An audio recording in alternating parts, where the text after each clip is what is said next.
Hey, welcome to Vance Tried It. Today, we're going to be making an old-fashioned pie. We're going to be making a fudge pie. Now, my wife tells me that her mom, when she was a little one, used to make fudge pie, and she didn't put it in a pie crust. She just put it right in the pie shell, and that is certainly one way that you can make fudge pie. Just make sure that you go ahead and butter your pie pan really well, and then you can just pour the batter right in the pie pan. But we're going to be making it with a pie crust. This is just a store-bought pie crust. It's been sitting out for a little while, and so it is basically at room temperature now. I did not go ahead and pre-bake it, and so it is just the way it came from the store, but just thawed. And so we're going to go ahead and get started, and that's going to be starting with some melted butter. This is 3/4 of a cup or a stick and a half of melted butter. And we're going to add to that 1.5 cups of sugar. And we're going to get our handy dandy little spatula spoon here and just get this mixed up really well right in here. Just like that. Now, you really don't want to use a blender for this, because if you do, you can really easily over blend this and you can end up with a really dense and hard fudge pie, and we don't want that. So we're just going to get that all mixed up.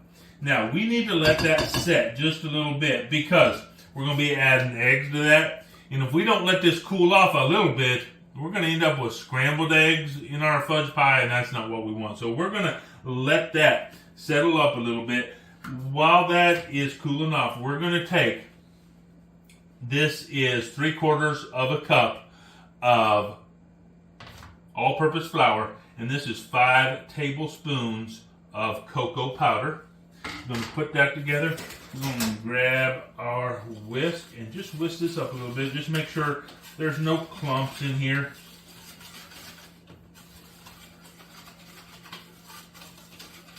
Mix it all together really well. Just like that.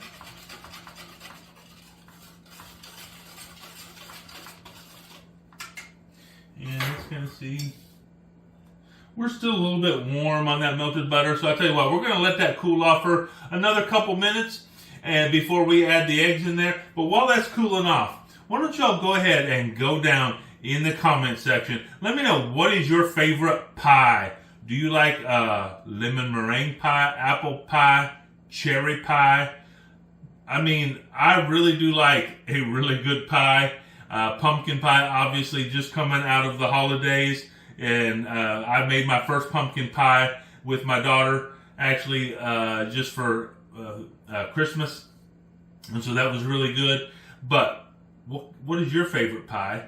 And go ahead and let me know down in the comment section. Hey, while you're down there, go ahead and like this video, subscribe to this channel, and ring that bell so you get notified every time I make a new video. So I'm going to get back to you when this butter and sugar has cooled down just a little bit more, and we can put the eggs in there. So I'll see you here in a couple minutes. All right, so our melted butter has cooled off a little bit, and what we're going to do is we're going to add 3 eggs right in to that bowl right there, and we're just going to mix these all up. First thing we want to do is just make sure we get the yolks broken up in here, and we'll just give it a good stirring right here, just until it looks like everything's combined together, mixed really well together.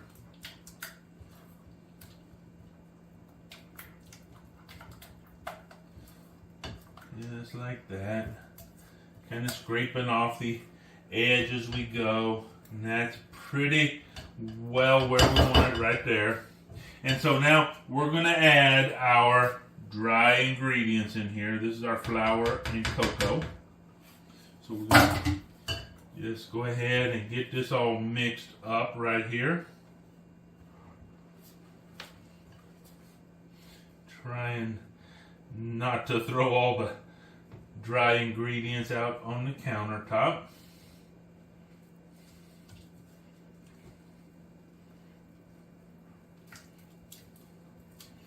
And like I said, all we really want to do is just get it combined.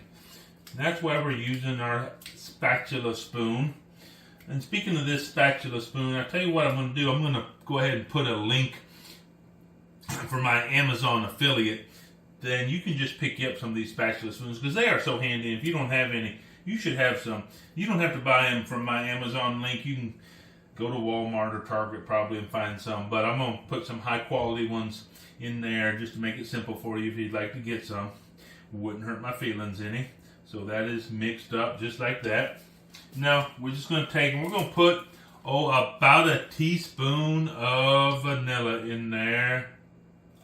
Oh yeah, I bet you that's about a teaspoon. Seems like it to me anyway. And now let's give it one final mix up here. Just like this.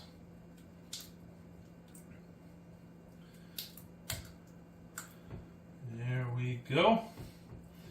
And just like that, we are ready to put this in our pie pan. Now I have the pie pan on a baking sheet. And the reason for that is we don't want there to be any spillage. If it does happen to spill over in the oven, we'd really rather it spill over into our baking sheet than right into the oven, because that just leaves us a big mess in the oven. And we're not trying to make a big mess in the oven. And yeah, that is perfect. It just filled up that pie crust just about perfectly. Just like that. And as you can see, it is right up to the edge. It smells delicious. We're going to put it in our 325 degree oven here.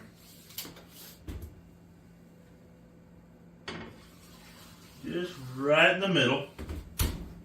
Now, it's probably going to take about 50 minutes for this to cook. But we're going to come back at about 40 minutes and start testing it. And I'll show you how to do that so you can tell when it's done, because we want it to be all the way done in the middle before we take it out and let it start cooling. So I'll see you in about 40 minutes. Okay, so we've been in the oven about 40 minutes. We need to give it a check. I'm going to put the camera down a little bit lower so you can have a look in the oven and see what we're doing here.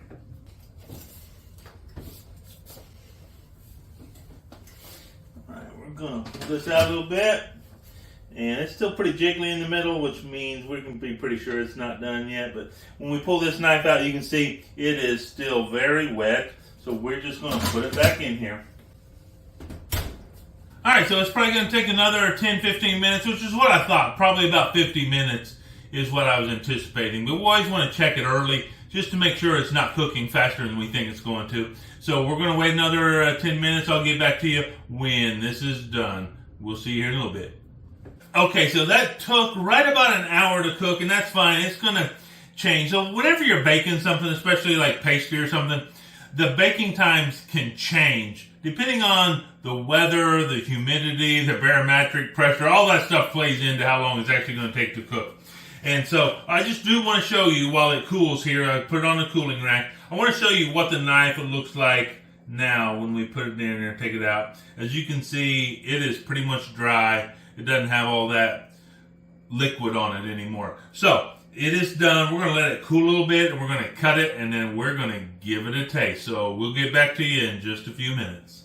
Okay, so our pie is cooled off, and here it is, and it is looking good. Now, my wife tells me, I told you she's an expert. Her mama used to make something like this. She said when you eat it, you have to eat it with some vanilla ice cream. So I have some vanilla ice cream. First, we're going to just try just the pie all by itself. I mean, it's still warm. It has this creamy chocolate flavor to it. It's not overly sweet, and it's not even overly chocolatey. But It has just enough of everything in there to make it just right. Now, let's try it with some of this ice cream here.